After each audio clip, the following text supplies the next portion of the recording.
The views and opinions expressed on Unlock Your Wealth Radio are those of the host, guests, and callers only and are not necessarily the views of Unlock Your Wealth Radio, Heather Wagenhals, or Success Publishing International.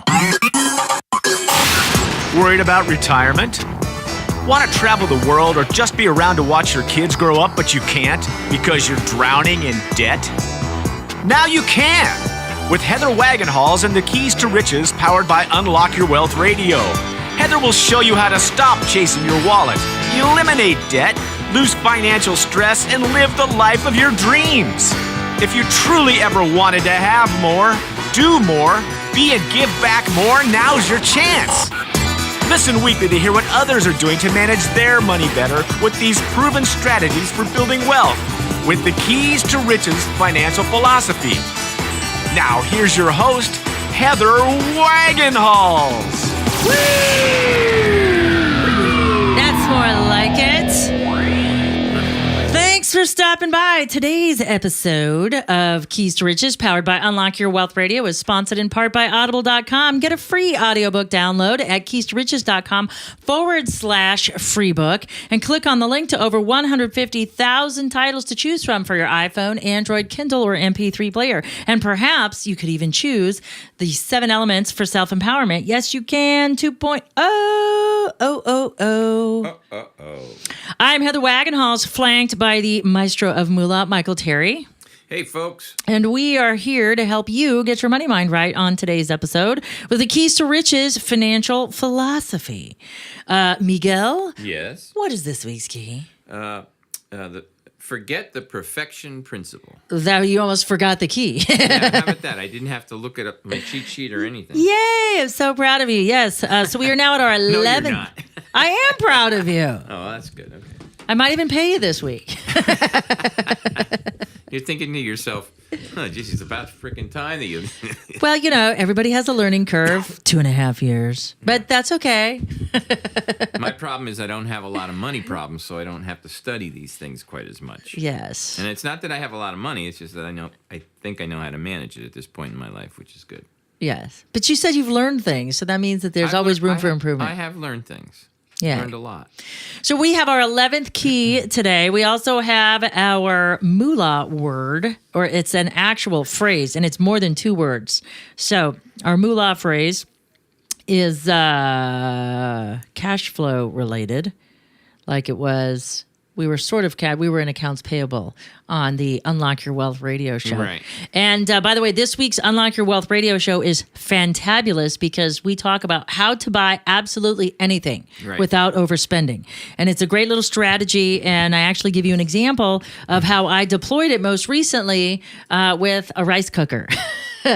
And so that's the hook for you to tune in at unlockyourwealthradio.com or iTunes or Libsyn, wherever. Make sure that you grab our show if you want to learn how to deploy strategies. Yes, because emotion was getting the better of me, and I was looking forward to and getting all excited and salivating over this rice cooker, and it actually wasn't the right thing for me to be buying. So we've got a really neat buying strategy to help you elicit what's appropriate for you and your finances. So you can tune in at unlockyourwealthradio.com for that.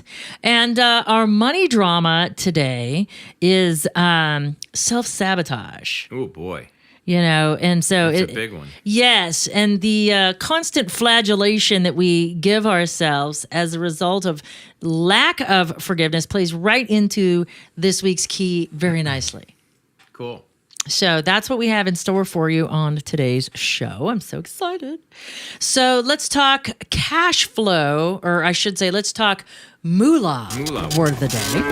And our moolah word of the day is cash flows from operating activities.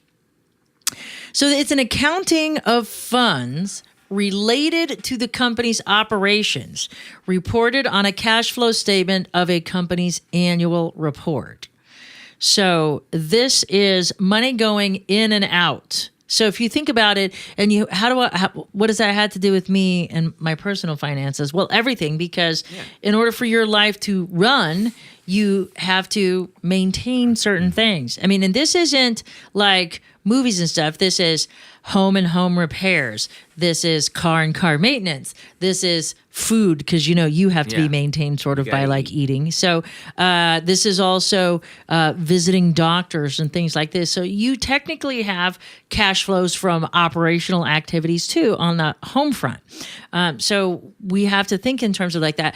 And the better that we can adopt a business accounting philosophy for our personal finances, the better off we'll be, because it plays into key 5. Take emotion out of the picture. And I'm even thinking about changing that key name to take engagement out of the picture, because it's not just emotional, it's biological, because the biological starts first. If we think about our 3 amigos and how we get catapulted into a particular direction. And then once the memory has been recalled, we experience the emotion. We don't experience the emotion first. We experience the biological trapping of the event. And then we experience the memory. And then we experience the feelings associated with the event. Good point. So, and then it can be logical, assuming that all of those are kind of moderate and we're not being catapulted in any particular direction. So, and when I talk about this, we either are moving away from pain or towards pleasure. And so if you tune into my show on Unlock Your Wealth Radio and you listen to what we did with the buying strategy, you'll see what I mean, because I was getting very catapulted towards an incredible expenditure that I didn't have to make, so I saved $150. That's $150. I know, it's to do something else with. Yeah. So that's the beauty of that. So as we continue the definition here, this figure of cash flows from operating activities is calculated by adjusting net income to reflect depreciation expenses, deferred taxes, accounts payable, accounts receivable, and any extraordinary items. It shows how much money the company received from its actual business operations. So this would be your job. And any like interest income from investments. So this would be actual business operations. It does not include cash received. Oh, wait a minute. I made a mistake. So this is productivity, personal productivity that we're talking about this. So actual business operations. So from your main livelihood. Okay, because the cash flow from operating activities does not include cash received from other sources, such as investments. I was reading it wrong. Even though I had my glasses on, I wasn't paying attention. I was reading. Like, oops, what am I doing? And then I thought about it. And I'm like, wait a minute, that's not right. I know better. So from your actual blood, sweat, and tears, this is the income that we're talking about, that we generate from the hard work that we do. Does it cover all of our expenses? Okay. And that's the question that it gets answered when we solve this equation of what comes in from our actual blood, sweat, and tears and what goes out in operational expenses. So again, that's your living. So in a business, that would be the office. So that would be your residence. That would be, again, food costs, maintenance costs for the residents, transportation costs, whether it's a car or bus or however you travel, and any healthcare related stuff. So that's all wrapped up if you want to translate it down to your personal finances. And the more we can distance ourselves and the more that we could put these clinical whitewash terms on them, think of political correctness, because we don't want to inflame or incense other people. Right. So we whitewash things. So we don't say illegal immigrants anymore. We say undocumented workers. Yeah.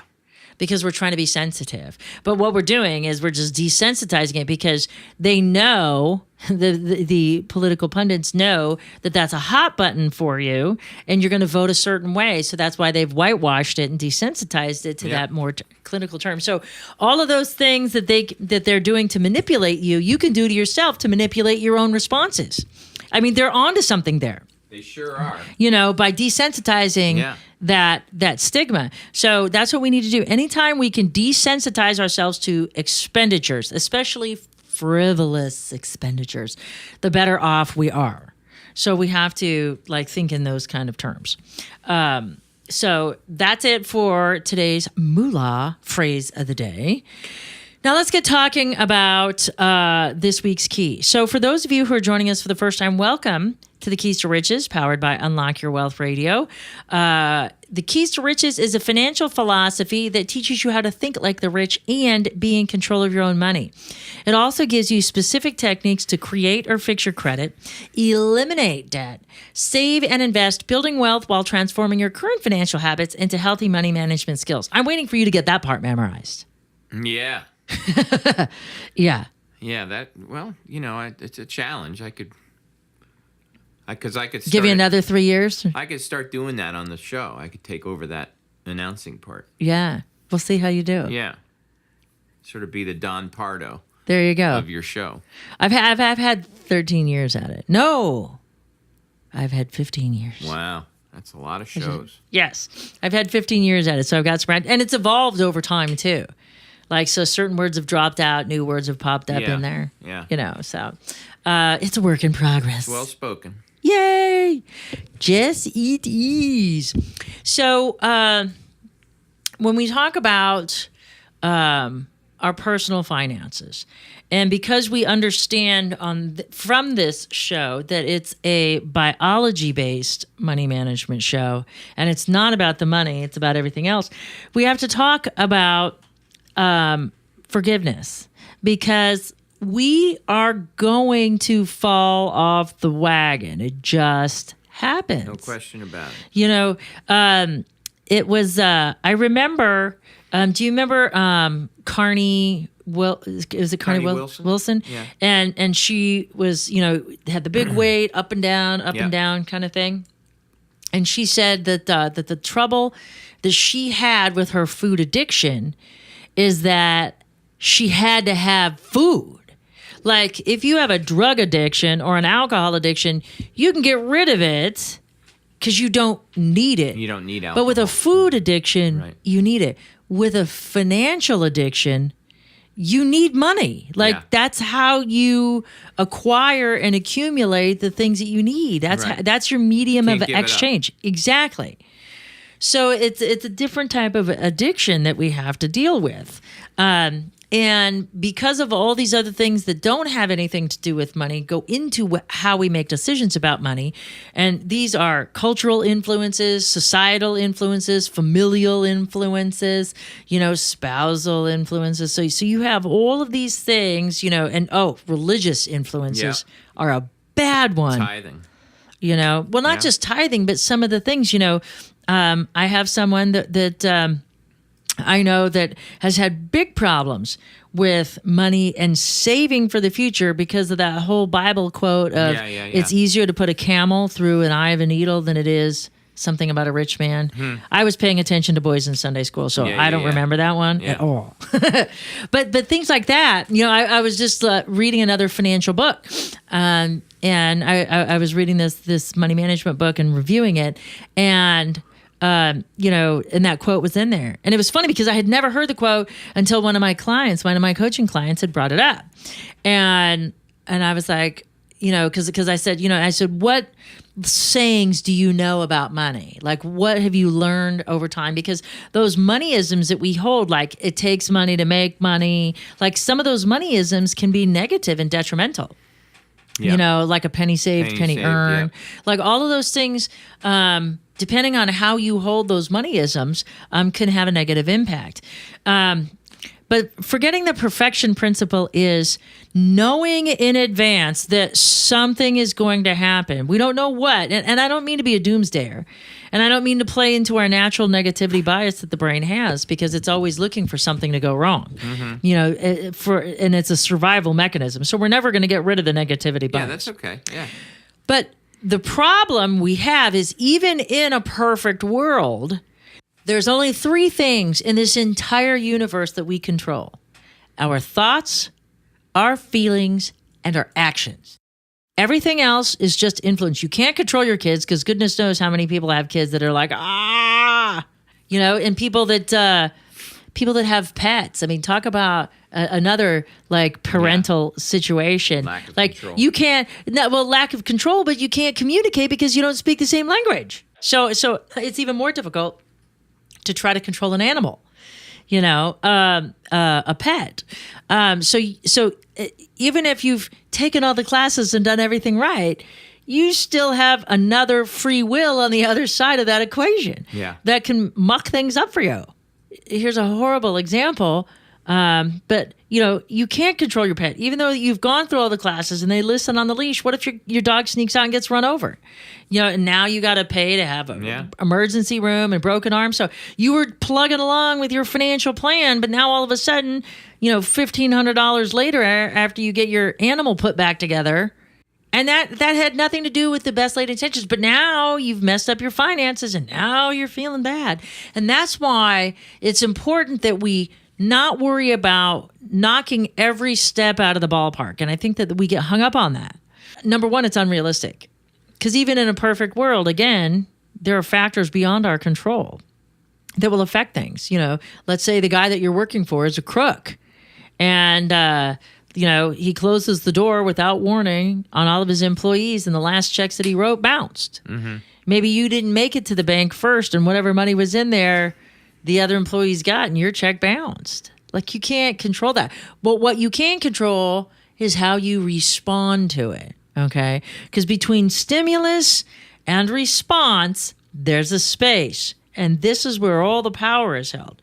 Sometimes we do really great things in that space, and sometimes not so great. And sometimes it doesn't matter what we do in that space, we still can't change the outcome. But we can then again respond to that next outcome. But what happens when we get going is that we make mistakes and we hang on to them as if they're going to prevent us from making the mistake again. And I liken this to driving down the road and you run over something and you're still driving down the road, but instead of watching the road for what's coming ahead, we're looking in the rearview mirror. Yeah. And you're going to not see what's in front of you, number one. Sure. But number two, you can't go back and fix it. No. You can only respond to what's happened again. Mm-hmm. But you can't ever go back and erase it or fix it. So we have to learn how to move on. And when we hold this negative energy in our bodies, I mean, ideally, on an atomic level, we're just matter. But when we look like we're solid, we look like we're liquid or gas or whatever. You know what I mean? That stuff looks that way, but it's just matter hanging out together. Yeah. And so when we do this, it creates dis-ease in the body when we hold these mistakes in, because when we hold them in, we don't just hold the mistake. We hold the emotion and we self-flagellate because we think that by hanging on to that pain, it's going to help us. And all it does is sticks us where we are, keeps us from moving forward, and we're more likely to repeat it because what you filter for, you find. What you focus on expands. And if you're focused on your problems, they're going to expand. But if you focus on your solutions, those will expand. Yeah. And so this is an important key. You are listening to the Keys to Riches, powered by Unlock Your Wealth Radio. This segment of Keys to Riches is sponsored in part by KeepMyID.org, the only service that actually prevents identity theft. All others are just monitoring services. Put your credit on lockdown for Keys to Riches radio listeners by visiting our website at keystoriches.com/keepmyid. And remember to use promo code WAGS. So before the break, we were just chatting about the importance of this key. So now that we know why this key exists, now we're going to learn how to forgive ourselves and let go. Because if we don't let this emotion go some way, because again, it's a ball of energy. Memories are just energy stored somewhere in our body. And when I say that, think about yourself and your physical body and take yourself to a very upsetting moment. Maybe you got fired from a job, all right? Whether it had to do with what you did or not. And think about how you felt in that moment. What did you see? What did you hear? What did you feel? Who was with you? And notice where in your body you feel it. For example, when I was a kid, I would always go check the Twinkie box to see if you had a Twinkie box. Well, it wasn't my Twinkie box. It was the community house Twinkie box. Yeah. But there was only my mom, my brother, and I. And if there were less Twinkies than what should be there, I would become enraged because I knew my brother ate another one. Yeah. And so when I would become enraged, just by looking at the Twinkie box, I could get this anger in my body, and I would feel it in my chest, in my shoulders, and in my arms. Your problems go back to your Twinkie box. My Twinkies. But I had a reversal of Twinkie luck. That actually helped my brother in an emergency. Wow. Surprisingly enough. All the times he got the crap beaten out of him, it saved him when he had a life-threatening emergency. So it was a good thing. In that moment, I would get this, I would get hot, and the feeling in my body would be in my arms specifically. All I wanted to do was go wring his neck and choke the crap out of him for eating the Twinkies, And but it wasn't about the Twinkie; it was about something deeper, right? It had to be. No, it was about him eating the Twinkies, and I always thought that I was the oldest, so I should have all the Twinkies. Mm-hmm. The Twinkies should be at my discretion. Yeah, not for any other thing. I mean, that's as deep as it went. I would just get angry because I'd want the stink of Twinkies, but I would feel it in my arms. So think about. Maybe that time when you first met the love of your life and you got the lovely butterflies in your stomach. Yeah. Okay. So, or you can think about the time that you got dumped and you were heartbroken or crestfallen. You physically felt it somewhere in your body. Oh, yeah. Maybe, you got jumped and you got a jolt of adrenaline that went straight to your legs and you just wanted to run away. Maybe, you got...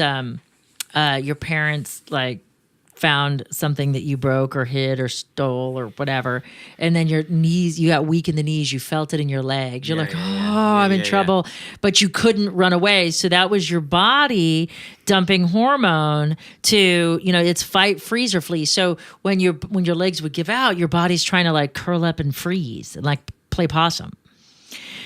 But unless we start listening to our body and finding out where these things go, we can't identify them and bring them up to let them go. And so what we need to do is start forgiving ourselves for these things.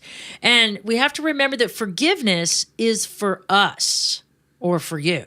Forgiveness is not for the other person, but we get hung up and say, well, I'll never forget that so-and-so. And then you have a situation like the Hatfields and McCoys, where everybody, there's so much hate between the families, but nobody can tell you why one person hates the other. Mm-hmm. So then it just becomes ridiculous. Yeah. Other than, your last name is Hatfield or McCoy, I'm going to hate you because that's what my family does. But you don't even know why. Yeah. Because it's, so many generations down, you just have no idea why. Ridiculous. So we have to remember, first and foremost, that what we want to focus is on the progress of the process. We want to cheerlead those moments and celebrate those achievements that we've made, the times that we have been able to take a step back and dissociate from our engagement of the situation. And we don't want to punish ourselves because, again, now we're stirring up hatred, negative emotions. We don't want to punish ourselves for our mistakes, but we want to look at them and try to be objective and figure out what the message is. But the problem with that is that we're going to have the hormone dump. It's a biological response when we make mistakes. Yeah. We can feel it, Yeah. That we, when we say, he makes me so angry. And it's not he that's making you angry. He's doing what he does, and you're making yourself angry by having a biological response to it. Yeah. And so when you have the biological response, then you attach the emotion or the meaning to it, and then you bury it somewhere in your body. So we got to get it out. We got to get it up and out. And so writing is a great cathartic process that we can do. There are some other energy psychology work that we can do to get rid of this. But ideally, forgiveness is for you. And even if you never, ever, in person, forgive the person that wronged you, you can still forgive for your sake, write it down, express everything, get it all out, communicate it. Maybe you, if you're not a writer or a typer, maybe you talk it out into an audio tape. Yeah. You record it. And, but whatever it is, you got to get it up and out. I was hurt. Acknowledge the pain. We always try to be stoic and, never let them see you sweat. That was always something that I learned. I'm fine. And I have I experience emotion very deeply and on a very physical level. But I was taught early on, never let them see you sweat. Right. So, and crying is just your eyes sweating. No crying here. So, yeah, there's no room for crybabies. So, I'm good at the poker face and stuff, but that doesn't mean I don't experience it. I just don't express it in front of others. And so, in order for me to have a healthy outlet, I need to express it. And so, whatever it is, so however you express it, whether you dictate it into a tape, write it on a piece of paper, or type it on your computer, you got to get it up and out. What happened? Why did it happen? Why did I respond this way? If somebody else wronged you, try maybe create your own level of understanding. Try to see it from their side of the perspective as to why they did what they did, so you know how to see where your responses may have been ineffective. Because you got to if you're thinking about picking a bunch of grapes, you got to pull all of the little grapes, and soon enough, you'll pull on one grape that'll pull the rest of them down. So you got to figure out what all the little things are that make you hold on to this and get them up and out. And so just keep saying, keep expressing it. Then, especially when we're mad at ourselves, we've got to find in ourselves the space to say, okay, this is what happened. This is why it happened. And this is what I'm going to do to fix it. Okay? Because ideally we don't want to leave things undone. So this is what I'm going to do to fix it. And then we're going to pull a little bit from key 6, hope for the best, plan for the worst. Here's my strategy for responding in the future. If and when this happens again, now I have a plan of attack. Mm-hmm. Okay, so I am going to manage my emotions differently. If it's an apology, here's I'm truly sorry. I regret this happened. Here's what happened from my perspective. Here's how I responded. Here's how I feel it was ineffective or inappropriate or whatever it might be. And here's my promise for the future. So you've got to process it completely, because just getting it up and out, going to the gym and doing a few rounds on the speed bag or the heavy bag doesn't get it out. It doesn't resolve it. It gets it up and it gets you expressing it. But now you're left in this hostile, agitated state. We've got to come back down. So how do we do that? Because we have to let go of the emotion. We have to process it. Drink water, move around, get it out. Major muscle groups, a couple of deep knee bends, toe touches, whatever you got to do. Yeah.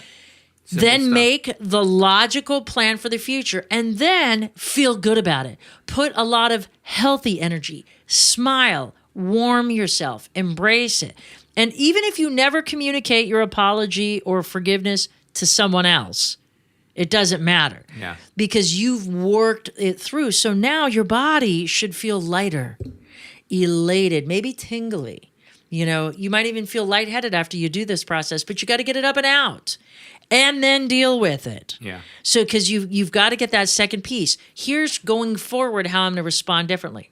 So the next time I see the red dress in the window, or that fishing pole with the 9 different tackle boxes, things that go with it, how do we take the engagement out of the picture so we can be effective? So the only way to do that is if we have a plan that we practice. Remember, we got to go back to key 6 and we got to practice it.